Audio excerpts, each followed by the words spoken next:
Thank you very much for joining us for another edition of Succession Management and Institution Building. This happens to be the second edition in the month of March. We are very glad to have you with us on Engage Radio Communications. My name is Tolu Modern.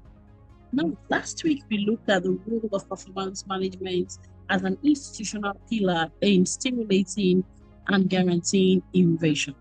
I'll say that again. We looked at the role, the responsibility, the place of performance management as an institutional pillar in ensuring the implementation of innovation in institutions. And we were coming from a premise because 2 weeks ago we had tried to emphasize the point that institution does not necessarily need to be a frustration of innovation.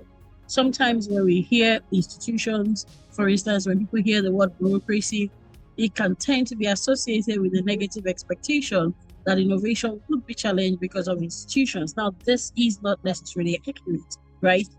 And so we have been challenging that assumption, and we've been saying that as a matter of fact, institutions can be the reason for innovation, depending on how leaders, first of all, manage institutions and innovation, and more importantly, raise their successors to do so. Now, we talked about the fact that typically institutions or organizations are birthed by innovators. Let's put it that way, right? So those who create organizations are typically innovators. They have an innovation mindset, which is why they created the organization in the first instance. Apple, Facebook, Guinness, I can go on and on.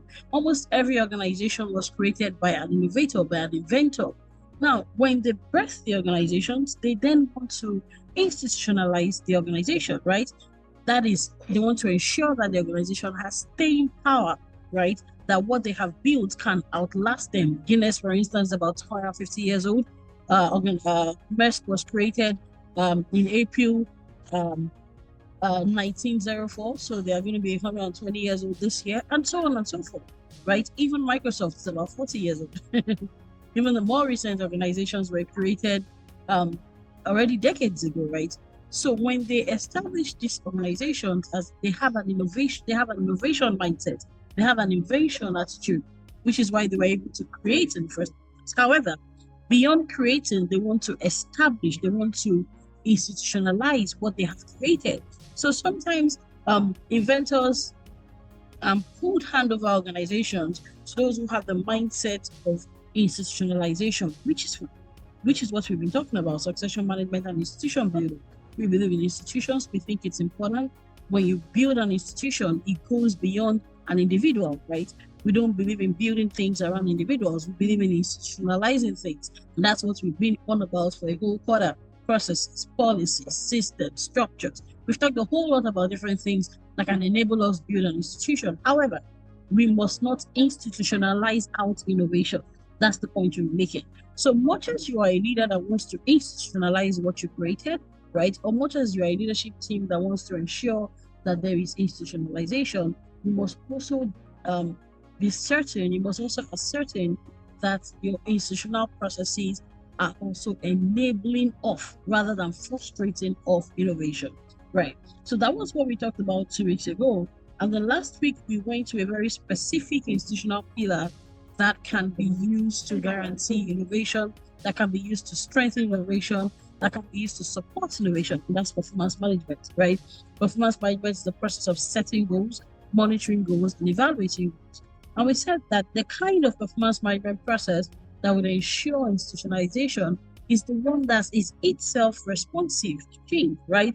We walked us a little bit through different kinds of performance management models that have evolved over the decades, and we're essentially trying to establish the fact that performance management itself is not static. However, we talked about certain key principles, and we talked about the framework and we talked about the process that we have generally used to navigate, right? A cycle one. Very, very importantly, performance goal setting. Extremely important that performance goals are set. And that is an opportunity to build in innovation. That's an opportunity to set innovation goals. That is where you ensure that you are consistently demanding innovation of your people, especially of successors, those who are being raised to step into leadership positions. One of the things we said last week is that you cannot get what you don't expect. And that's the essence of performance goals. Many times when you set the performance goals as the leader, beyond creating direction, beyond bringing clarity, you are also raising expectation. I'll say that again. When you set performance goals after strategic goals have been set, performance goals, of course, should be cascaded from strategic goals. So whether it's the overall strategic goals or the specific performance goals, when you set goals as leader, number one, you bring direction, you also bring clarity, and then you establish expectation. Very critical. You cannot get what you don't expect, right? Extremely important that as leaders, we set those performance goals, and included in those performance goals must be innovation. Very important.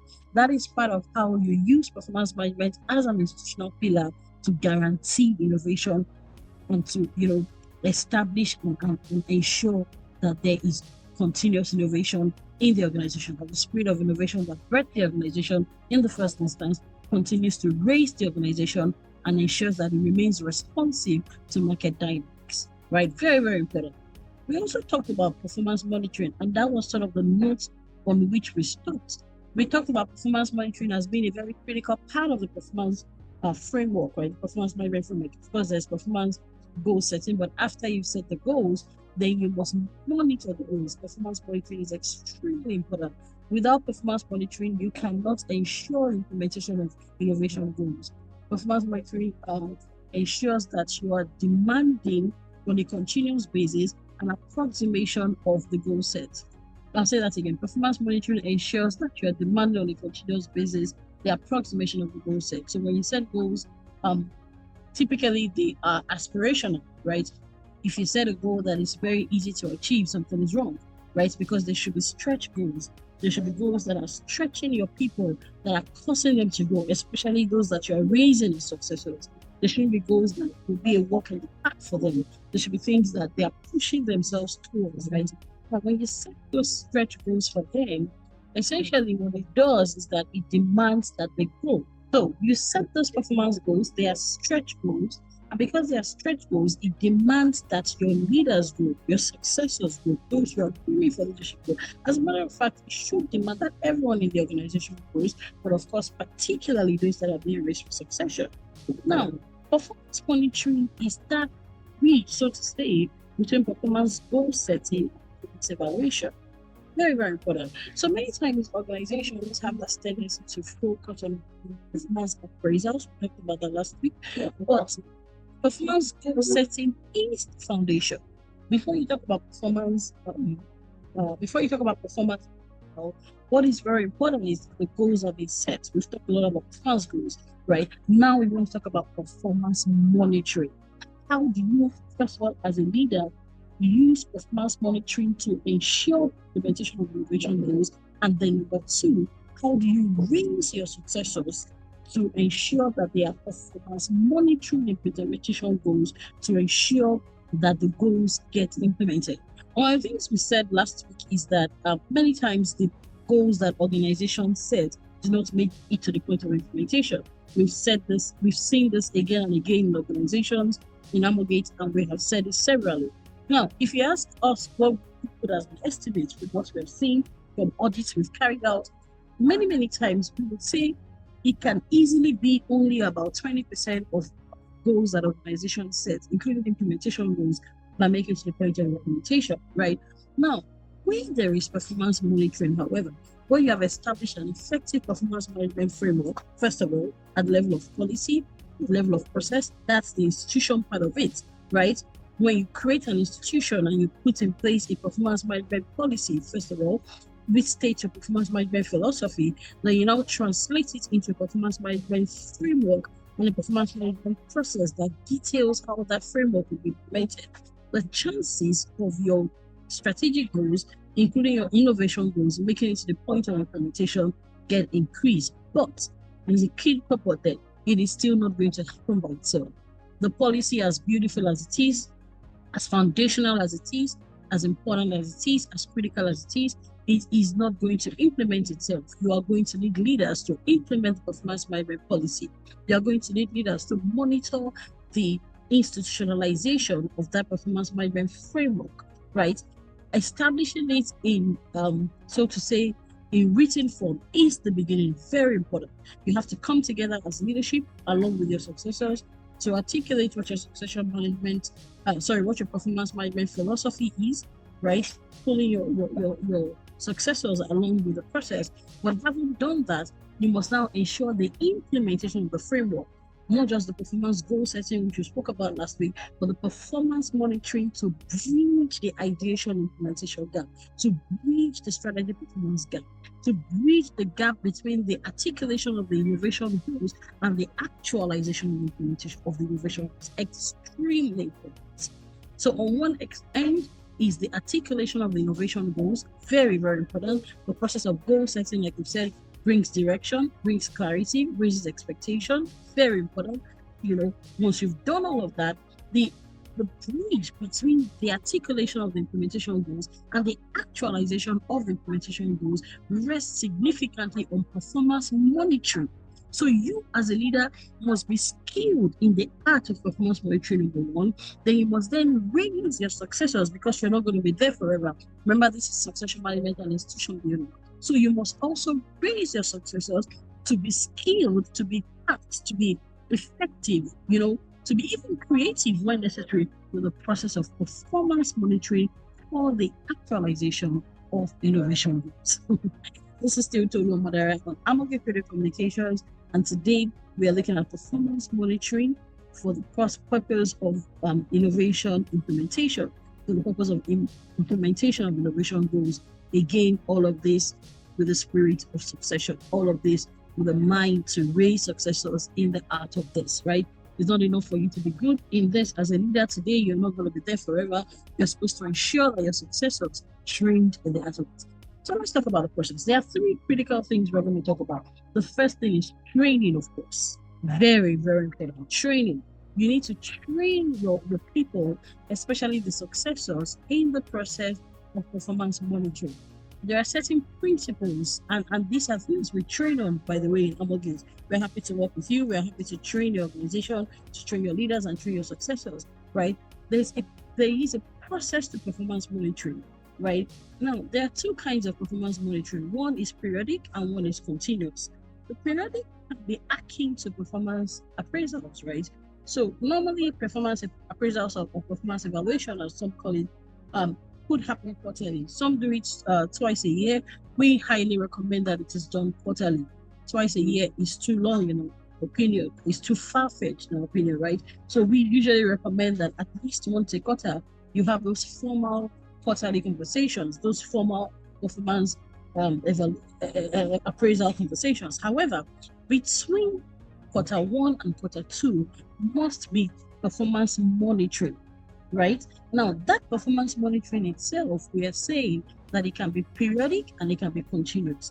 Now, the periodic one, of course, we would recommend that you have performance monitoring at least once a month. Very, very important. At least once a month. Sometimes it can be as simple yet structured. Remember, this is still about building institutions. So it's about structure, it's about putting processes in place, right? It can be as simple yet as structured as monthly evaluation meetings. We do this in Amoge. Every month we meet. Where are we? What did we do well? What can we do differently? What did we say we'll do last month? Where are we on that? Meet as teams. Encourage your successors. You must do it as a leader, of course. You have no right to demand what you're not modeling.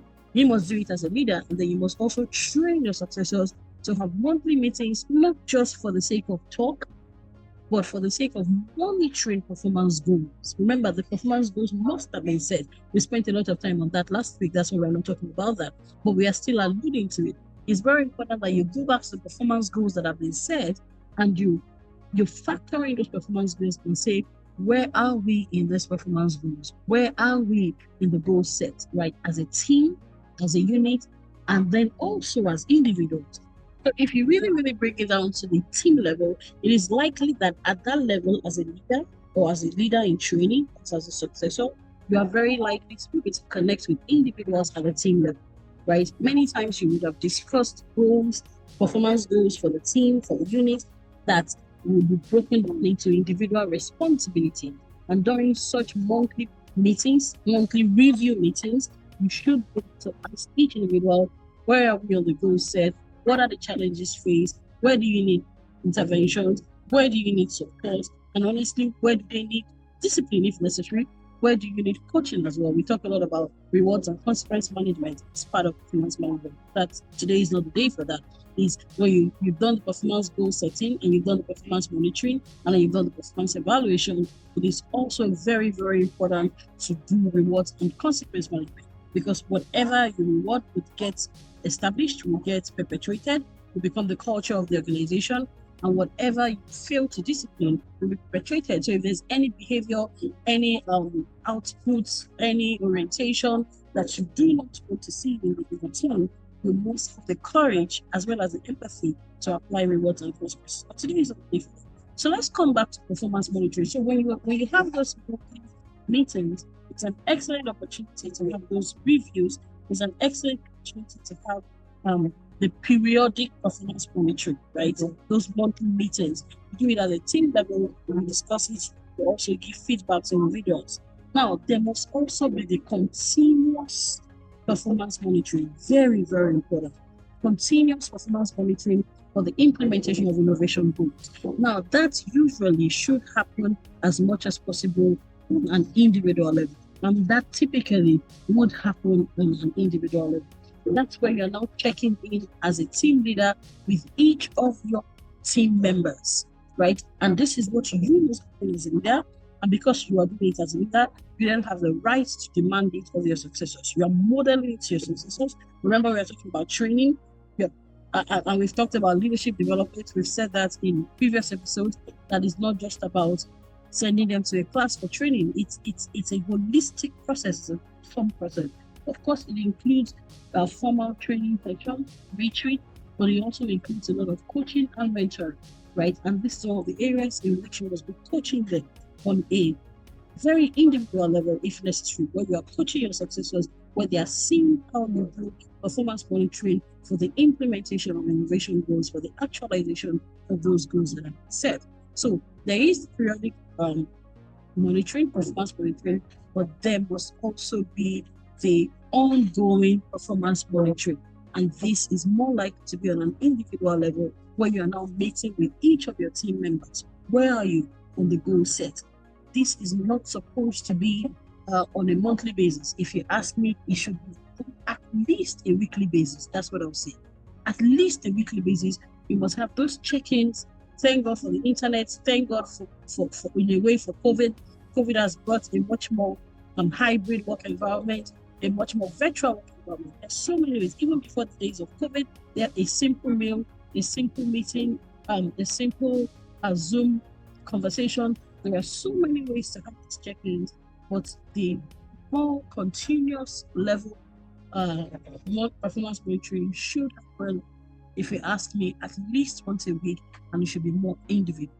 Very, very important.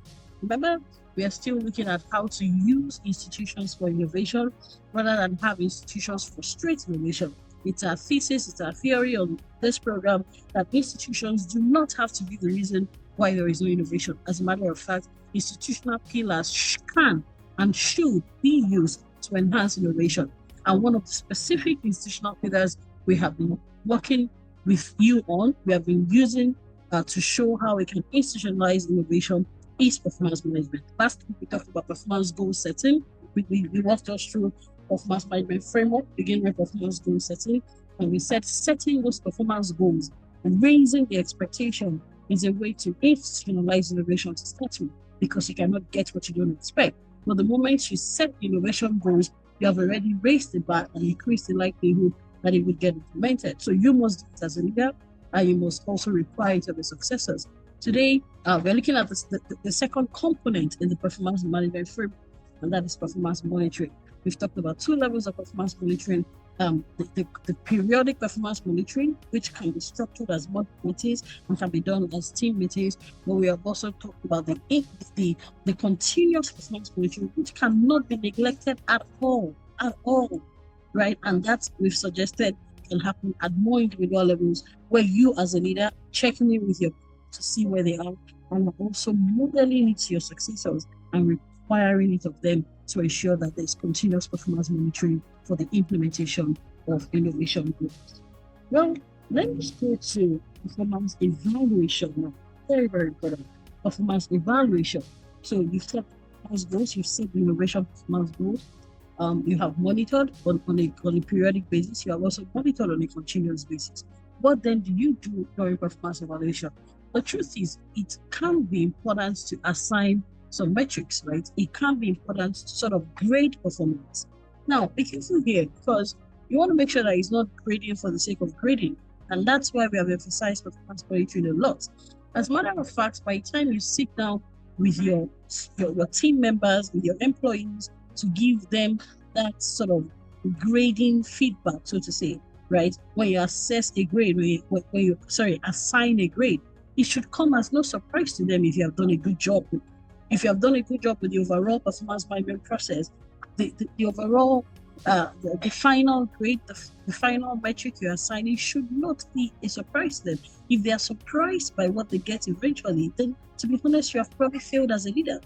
If you have done your job as a leader effectively, they should have gotten a sense of what you are likely to be assigning to them, the grade, the metric you are likely to be assigning to them. So let's talk about that grading process, that performance evaluation process. The first thing, as much as possible, it must be demonstrable. Very, very important. And that's why last week I used the word outcomes. It must be tied to things that are more or less data-driven, evidence-based. So your performance goals to start with should be tied to as much metrics as possible. Customer satisfaction, innovation, the number of new ideas that have been implemented, the number of new ideas that have been suggested, right? What is the customer feedback on our responsiveness to the market dynamics? What is the customer feedback on our flexibility? What is the customer feedback on our ability to respond to their changing needs? As much as possible, the performance goals should have been metrics-based, should be demonstrable, and should be evidence-driven. And so when the time comes for you to do performance evaluation, this should be very, very visible, so to say, very demonstrable, very data-driven, very evidence-based. Extremely important, because you also want to make sure that you have a culture of fairness in your organization. Whatever you do, you don't want to create a culture where people feel they have been unfairly treated. And that's where the objectivity, the visibility, the measurability, so to say, of the metrics comes in. When you ensure that those metrics, the performance goals and the performance evaluation is based on metrics that are highly visible, that are very measurable, and that are very demonstrable, it becomes easier for people to, when I say people, and for your employees to feel that they are in a fair organization that actually recognizes genuine effort. Extremely important. So number one, you want to assign grades. That is very important. But you also want to allow for explanation. This is like using a mixed method of research. So there is the quantitative data. This is the metrics. This is the grade. But you also want to allow for explanation. Why? A lot can happen in the 3 months. A lot can happen in the performance period. That metric, that grade might not essentially, or when I say the metric now, the outcome delivered, the outcome delivered may not essentially have been controllable. It may not have had it may not eventually have been something that your employees or your team members had absolute control over. So that is why you also want to have the qualitative aspect of the feedback, right? There you have the room for explanation. Yes, you got, for instance, 6 out of 10 in terms of the number of ideas suggested, in terms of number of ideas implemented, in terms of feedback gotten from customers on implementation of ideas, the responsiveness to changing market dynamics, and so on and so forth, right? So when you have given them the score or the grade based on the evidence, based on the data, right, based on the metrics, right, you also want to give that room for qualitative feedback where they are allowed to explain what happened, and you must also document your take on the explanation. Extremely important. Very, very important. You must have the quantitative part of it, the numbers, and you must have the qualitative part of it, the explanation. You allow them give their explanation, you allow them give the reason, you also include your own take, because there is also the place for your judgment as a leader. Extremely important. You listen, you as much as possible, you document their take. As a matter of fact, as a matter of fact, the performance management software, the performance management tool you are using should give room for them to impute their comments, and then you also include your comments. I'm going to say that again. As much as possible, the performance management tool you're using should give room for them to impute their comments, right? To state their comments, and then you also include your take on their comments, because your judgment as a leader is very, very important. Now, you will notice that one thing I've not said, but I want to make explicit, is that the performance evaluation process should be a conversation. I'm going to say that again. As much as possible, performance management process should be a conversation, from the goal setting to the performance monitoring to the performance evaluation. It should be a continuous conversation. And that's where the development happens. Last week, we talked about the need to build development into performance management, not just, appraisals, not just, more or less signing scores, but also using it as a tool for development. We shared that during the evolution of performance management over the decades, one of the things that some of the feedback that has been gotten over the decades is that it should be used as a more developmental tool than a merely scoring tool. We don't believe in that in Abogain, that you're just using it to score. No way. We believe a lot that it should be used to grow people. So if you are setting those innovation goals, it should be a conversation. If you are monitoring the implementation of innovation goals, it should be a conversation. And as much as possible, when you are evaluating how much of the implementation goals implemented have been achieved, it should also be a conversation. That's what you should do as a leader, and that's what you should model to your successors.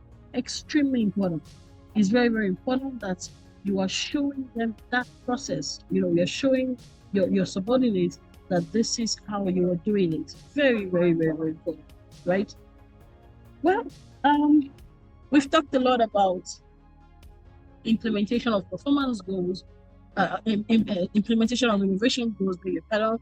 We've talked a lot about the need to use performance management as an institutional pillar that can stimulate rather than frustrate innovation. All of this is driving home the point that innovation should never be institutionalized out. However, the way we as leaders raise successors will determine whether or not this happens, especially the leaders that are inventors, especially the leaders that break the organization in the first place. You come in with a lot of innovation mindset, which is why you created the organization in the first instance. However, you must continue to maintain that through succession. You must continue to ensure that the leaders that succeed you equally have that ability to both innovate and to institutionalize, to both birth and to also, recreate, to both invent and, of course, to reinvent. Well, I think it's on this note that we're going to draw a curtain on today's edition of the program. Thank you very, very much for doing this with us. We've enjoyed talking to you about using performance monitoring and performance evaluation as well as tools, as institutional tools for ensuring that innovation actually gets established in the organization, right? It's an institutional pillar that can guarantee the continuous innovation orientation and the continuity of innovation culture in an organization. Thank you very much for doing this. We'll be back sometime, same station next week. The name remains Philomena. We look forward to hearing from you. Please reach us on Facebook, reach us on LinkedIn, reach us on Instagram, send us your comments, send us your feedback. You are the reason we do this, and we are always happy and willing to work with you in implementing any of this. Thank you so much again. And until we see you same time, same station next week, continue to enjoy the movie. Have a good one.